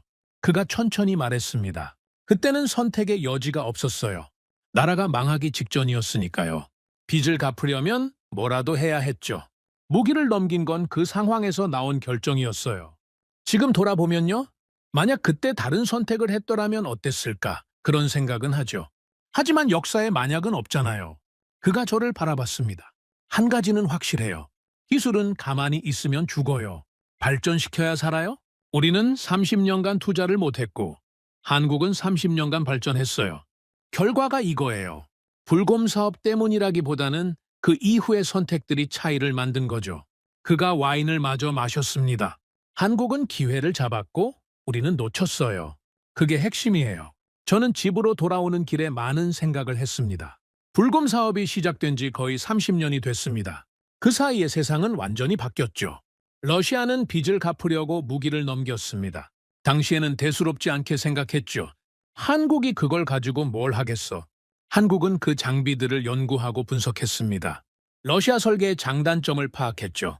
그 경험이 한국 방산 발전에 어느 정도 기여했을 거라는 게 많은 전문가들의 분석입니다. 물론 한국의 성공은 그것만으로 설명되지 않습니다. 수십 년간의 투자, 기술 개발, 인력 양성이 있었죠. 불곰 사업은 그 여정의 한 부분이었을 뿐입니다.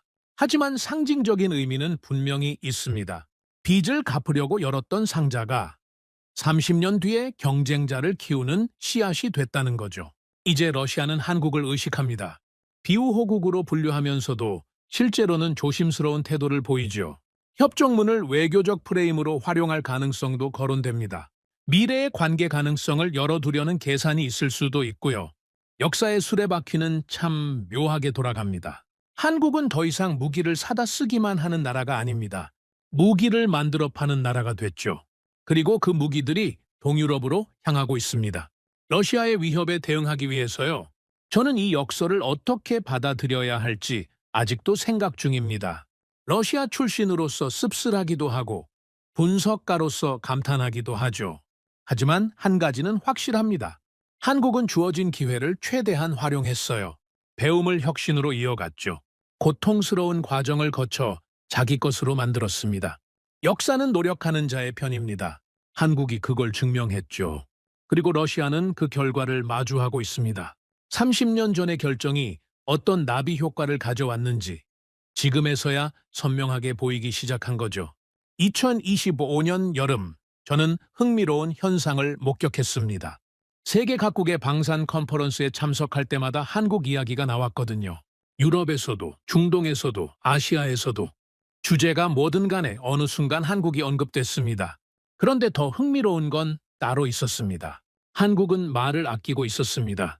우크라이나 전쟁에 대해서도, 러시아와의 관계에 대해서도, 중국 문제에 대해서도 공식적인 입장 외에는 별다른 언급이 없었죠. 그런데도 모든 강대국들이 한국을 계산에 넣고 있었습니다. 움직이지 않는데 판을 흔드는 나라, 침묵하는데 모두가 신경 쓰는 나라. 저는 그 역설이 궁금해졌습니다. 2025년 가을, 워싱턴에서 열린 국제전략연구소 세미나에 참석했습니다. 인도태평양 안보를 주제로 한 패널 토론이었죠. 토론이 끝난 뒤 미국 국무부 출신의 전직 관료와 이야기를 나눌 기회가 있었습니다. 그는 동아시아 정책을 오래 담당했던 사람이었죠. 요즘 워싱턴에서 한국을 어떻게 보고 있습니까? 제가 물었습니다. 복잡하게 보고 있죠. 그가 대답했습니다. 복잡하다니요? 한국이 중요해졌거든요. 예전과는 차원이 달라요. 그가 커피를 홀짝였습니다. 10년 전만 해도 한국은 동맹국 중 하나였어요. 중요하긴 하지만 일본이나 유럽에 비하면 우선순위가 낮았죠. 북한 문제가 불거질 때나 주목받는 정도였어요. 지금은 다릅니까? 완전히요. 한국이 방산 강국이 되면서 계산이 달라졌어요. 그가 목소리를 낮췄습니다. 솔직히 말하면 미국 입장에서 한국의 방산 성장은 양날의 검이에요. 어떤 의미에서요? 한편으로는 좋죠. 동맹국이 강해지는 거니까요. 러시아나 중국을 견제하는 데 도움이 돼요. 폴란드 같은 나라들이 한국 무기를 사면 미국이 직접 공급하지 않아도 나토 전력이 강화되는 거잖아요. 다른 한편으로는요? 경쟁자가 생긴 거예요. 미국 방산업체들 입장에서는 시장을 뺏기는 거거든요. 폴란드가 한국 전차를 1000대 사면 그만큼 미국 전차 판매가 줄어드는 거잖아요. 그가 어깨를 으쓱했습니다. 워싱턴에서는 두 가지 시각이 공존해요. 동맹 강화 측면에서 환영하는 목소리와 산업 경쟁 측면에서 우려하는 목소리가요. 한국이 커질수록 이 긴장이 더 복잡해질 거예요. 저는 그에게 한 가지 더 물어봤습니다. 한국의 침묵에 대해서는 어떻게 보십니까? 침묵이요? 우크라이나 문제에서 한국은 직접적인 무기 지원을 자제하고 있잖아요. 미국 입장에서는 답답하지 않습니까? 그가 잠시 생각하더니 대답했습니다. 답답한 면이 있죠. 한국이 나서면 상황이 달라질 수 있으니까요. 포탄 생산 능력만 봐도 엄청나잖아요. 그런데도 압박하지 않습니까? 쉽지 않아요. 그가 고개를 저었습니다. 한국에는 한국 나름의 사정이 있거든요. 북한 문제, 중국과의 관계, 러시아와의 역사적 연결고리까지 미국이 일방적으로 밀어붙이기 어려운 요소들이 많아요. 결국 한국의 선택을 기다리는 거군요. 어느 정도는요. 물론 뒤에서 협의는 계속하고 있겠죠. 하지만 공개적으로 압박하기는 조심스러워요. 한국을 밀어붙였다가 역효과가 나면 곤란하니까요. 그가 커피잔을 내려놓았습니다. 아이러니한 상황이에요. 한국이 가만히 있는데 미국이 한국 눈치를 보는 거죠. 10년 전에는 상상도 못했을 일이에요. 미국만 그런 게 아니었습니다. 2025년 겨울, 저는 베이징에서 열린 아시아 안보 포럼에 참석했습니다. 중국 측 학자들과 교류할 기회가 있었죠. 공식 세션이 끝난 뒤 만찬장에서 중국 국제관계학원의 교수와 대화를 나눴습니다. 그는 한반도 문제를 전문적으로 연구하는 사람이었습니다. 중국에서 한국 방산의 성장을 어떻게 보고 있습니까? 제가 조심스럽게 물었습니다. 주목하고 있죠. 그가 대답했습니다. 어떤 측면에서요? 여러 측면이 있어요. 그가 차를 마시며 말했습니다. 첫째, 한국 무기가 어디로 가는지가 중요해요. 폴란드나 노르웨이는 상관없어요.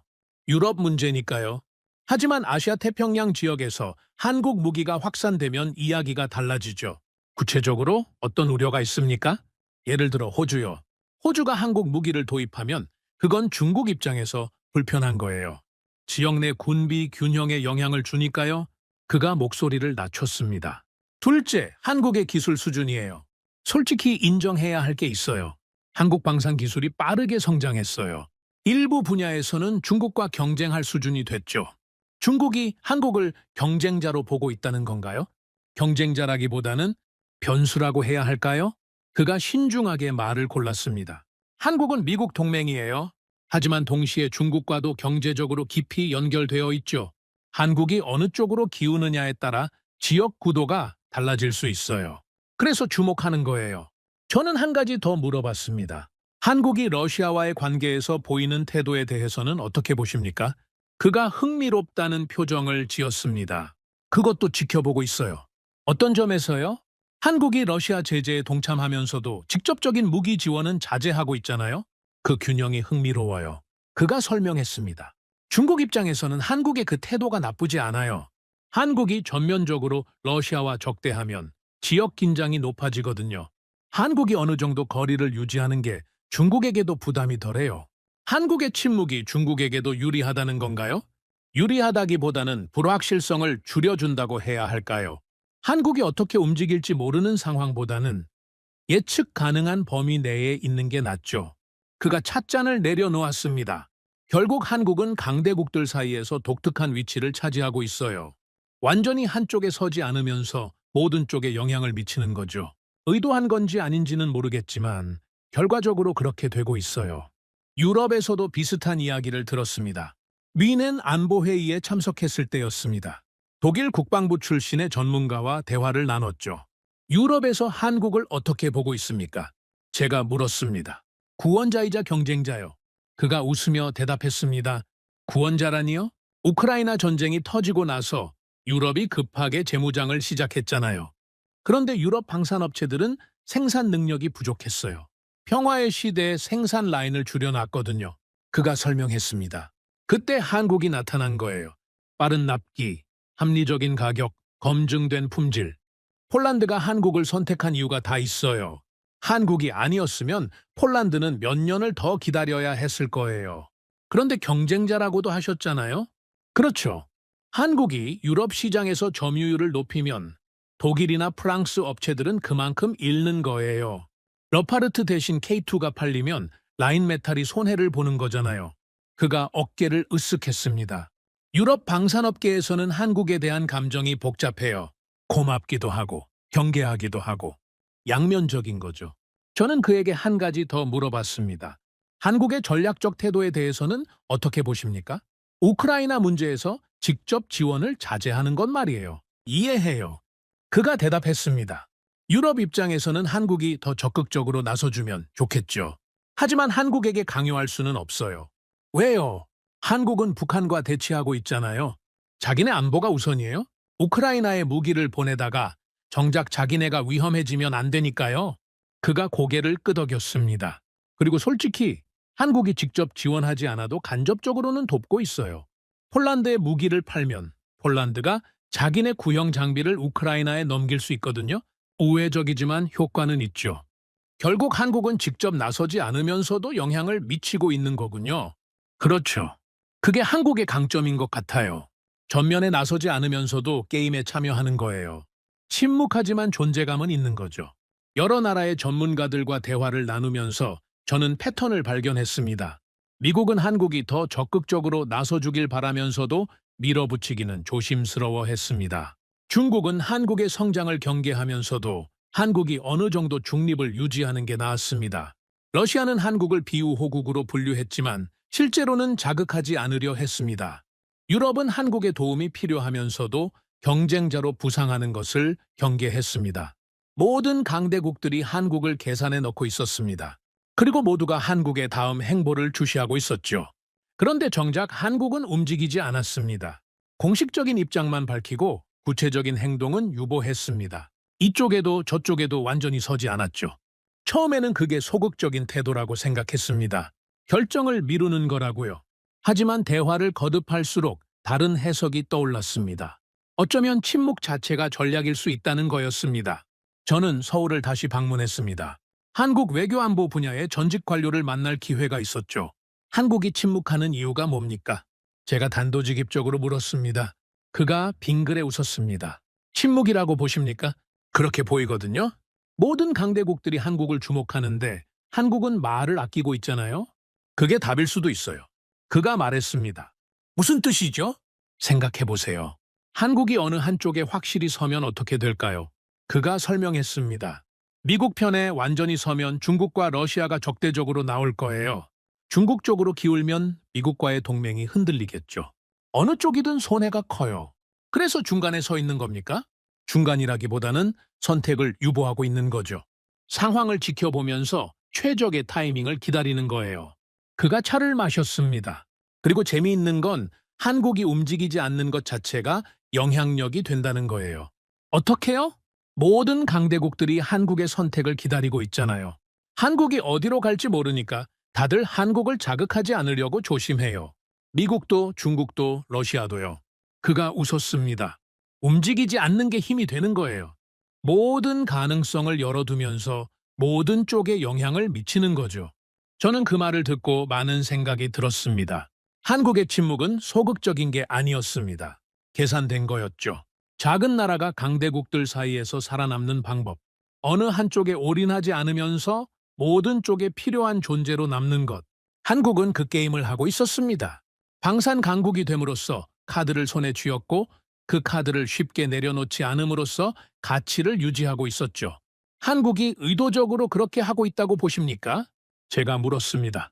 의도라고 해야 할지 본능이라고 해야 할지 모르겠네요. 그가 대답했습니다.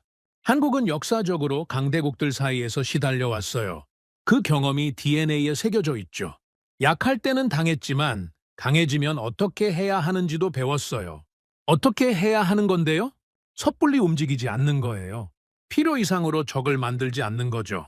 힘이 생겼다고 휘두르면 반발을 사요. 힘을 갖고 있대 함부로 쓰지 않는 게 더 효과적이에요. 그가 저를 바라봤습니다. 지금 한국이 딱 그렇게 하고 있어요. 방산 강국이 됐지만 그 힘을 과시하지 않아요. 침묵하면서 모든 가능성을 열어두고 있죠. 결과적으로 모든 강대국들이 한국을 의식하게 됐어요. 서울을 떠나는 비행기 안에서 저는 정리해봤습니다. 30년 전 한국은 러시아에 빚을 주고 무기를 받았습니다. 그때는 약한 나라였죠. 강대국의 처분을 받아들여야 하는 위치였습니다. 30년 뒤 상황이 완전히 뒤집혔습니다. 이제는 강대국들이 한국을 의식합니다. 미국도 중국도 러시아도 유럽도 모두가 한국의 선택을 주목하고 있죠. 한국은 그 주목 속에서 침묵을 유지하고 있습니다. 움직이지 않으면서 영향력을 행사하고 있죠. 이건 약자의 침묵이 아닙니다. 강자의 침묵이에요. 카드를 손에 쥔 자가 기다리는 겁니다. 최적의 순간에 최적의 선택을 하기 위해서요. 불곰 사업으로 시작된 여정이 여기까지 왔습니다. 빚쟁이 나라에서 강대국들이 눈치 보는 나라로 역사의 수레바퀴는 정말 묘하게 돌아갑니다. 저는 파리에서 열린 유로사토리 방산 박람회에 참석했습니다. 세계 최대 규모의 지상 방산 전시회였죠. 전 세계 방산업체들이 모여 최신 장비를 선보이는 자리입니다. 저는 분석가로서 거의 매년 참석해 왔습니다. 그런데 그해 박람회에서 이상한 장면을 목격했습니다. 한국관 앞에 긴 줄이 늘어서 있었거든요. 각국 군 관계자들, 방산 바이어들이 한국 부스를 보려고 기다리고 있었습니다. K2 전차, K9 자주포, 천공 미사일이 전시되어 있었죠. 그건 예상할 수 있는 일이었습니다. 한국 방산이 뜨고 있으니까요. 하지만 정말 놀라운 건 따로 있었습니다. 줄을 서 있던 젊은 폴란드 장교가 스마트폰으로 한국 드라마를 보고 있었거든요. 자막 없이요. 저는 호기심이 생겨서 그에게 말을 걸었습니다. 한국어를 하십니까? 그가 고개를 들었습니다. 조금요. 드라마 보면서 배웠습니다. 한국 드라마를 즐겨보시나 봐요. 네. 군입대 전부터 봤어요. 오징어 게임으로 시작해서 지금은 거의 다 봅니다. 그가 웃었습니다. K2 전차 보러 왔는데 한국 문화는 이미 잘 알고 있어요. 이상하죠? 저는 이상하다고 생각하지 않았습니다. 오히려 뭔가 깨닫기 시작했죠. 전차를 사기 전에 이미 한국을 좋아하게 됐다는 건가요? 그렇죠. BTS도 좋아하고 한국 영화도 좋아해요. 한국이라는 나라에 대한 이미지가 좋아요. 그래서 한국 무기에 대한 신뢰도 자연스럽게 생기는 것 같아요. 그가 전 시장을 바라보며 말했습니다. 독일 무기는 좋지만 차갑게 느껴져요. 미국 무기는 강하지만 부담스럽고요. 한국 무기는 뭐랄까 친근하면서도 믿음직해요. 이상한 표현인가요? 저는 고개를 저었습니다. 아니요. 충분히 이해합니다. 그 대화 이후로 저는 박람회장을 돌아다니며 비슷한 패턴을 관찰했습니다. 한국관을 찾는 사람들 중 상당수가 한국 문화에 대해 어느 정도 알고 있었습니다. K-팝을 들어본 적 있거나 한국 드라마를 본 적 있거나 한국 음식을 먹어본 적 있거나 무기를 사러 온 사람들이 이미 한국에 대한 호감을 갖고 있었던 거죠. 저녁에 열린 리셉션에서 프랑스 방산 컨설턴트와 이야기를 나눴습니다. 한국관이 인기 있던데요. 제가 말했습니다. 올해 특히 그렇죠. 그런데 재밌는 현상이 있어요. 뭔가요? 바이어들이 한국에 대해 이미 알고 온다는 거예요. 그가 샴페인을 홀짝이며 말했습니다. 예전에는 한국 방산업체가 자기 소개부터 해야 했어요. 한국이 어떤 나라인지, 어떤 기술력을 갖고 있는지, 왜 믿을 수 있는지 처음부터 설명해야 했죠. 지금은 다릅니까? 완전히요. 바이어들이 이미 한국을 알아요. K-pop, 한국 영화, 삼성, 현대, 한국이라는 브랜드가 형성되어 있죠. 방산업체들은 그 위에서 시작해요. 신뢰의 기반이 이미 깔려 있는 거예요. 그가 고개를 끄덕였습니다. 문화가 방산을 돕고 있어요. 이런 경우는 처음 봐요.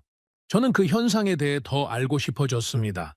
서울을 방문했을 때 한국 방산업체의 해외 마케팅 담당자를 만날 기회가 있었습니다. 그는 10년 넘게 수출 업무를 담당해온 베테랑이었죠. 한국 문화가 방산 수출에 도움이 됩니까? 제가 물었습니다. 엄청나게요. 그가 단호하게 대답했습니다. 어떤 식으로요? 10년 전만 해도 해외 바이어를 만나면 한국이 어디 있는지부터 설명해야 했어요. 북한 옆에 있는 나라, 삼성이 있는 나라, 그 정도였죠. 한국에 대한 이미지가 거의 없었어요. 그가 커피를 마시며 계속했습니다. 지금은 달라요.